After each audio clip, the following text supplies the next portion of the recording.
Latin Nation Underground, presented by McDonald's.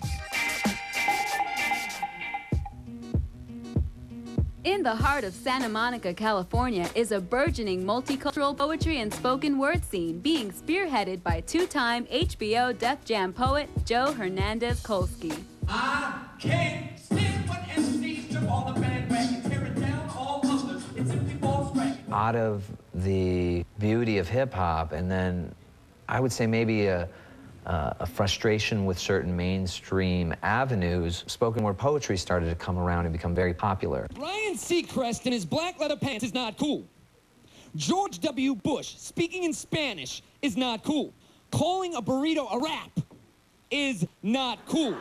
While spoken word gives Joe a platform to debate politics and pop culture, it's also been his public forum to examine, make fun of, and grow into his Mexican-Polish background that earned him the stage name Pocho Joe. If you're like me and you grew up putting mayonnaise on your tortillas as a snack, then you're a pocho. Because there's the belief that todos somos pochos. You can't grow up in the United States without being a pocho. Identity is just one of many personal themes Pocho Joe teaches his students at the Miles Memorial Playhouse, where he hosts Downbeat 720, an open mic for performing artists from local high schools. No kissing because it feels like I'm cheating. You broke my heart and it's still bleeding. But I'm nowhere near done growing yet. That I can admit. I'm still selfish, ignorant, and arrogant. All this is apparent.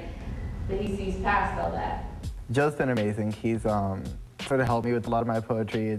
I write a lot about love, a little to go with my activism about gay rights. He loved me unconditionally because I had the ability to be me.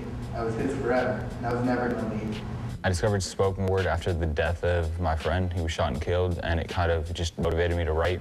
He was killed through an act of sheer violence, and that's the tragedy. But if we don't learn to get along with one another and cherish what we have, that'll be the catastrophe. My goals with Downbeat 720, I think, are simple. It's just to help kids learn how to be themselves and really how to help them find their own voice. Besides unleashing their own voice, students discover their personal rhythm with the help of beatboxing partner Joshua Silverstein.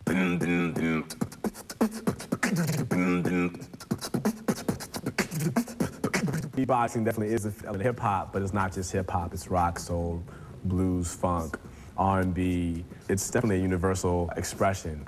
He's not only the beatboxer anymore, he's now on equal ground with me in the give and take.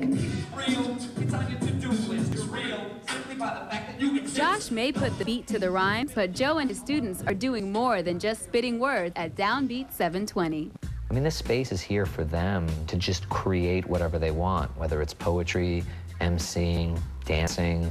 We create a space, and I do my best to steer them in a direction where their art is powerful. You can't escape your emotions if you're picking up a pen. What comes out is spoken word, because you can't escape the beat that if you have it in you. Help me tell others that it's okay to be frustrated or angry. Like, just get it out in a positive way. There's always other ways of expressing yourself, and it's not through violence. And it helps me know me better. Yeah, I don't really know how else to say it, like I know me better.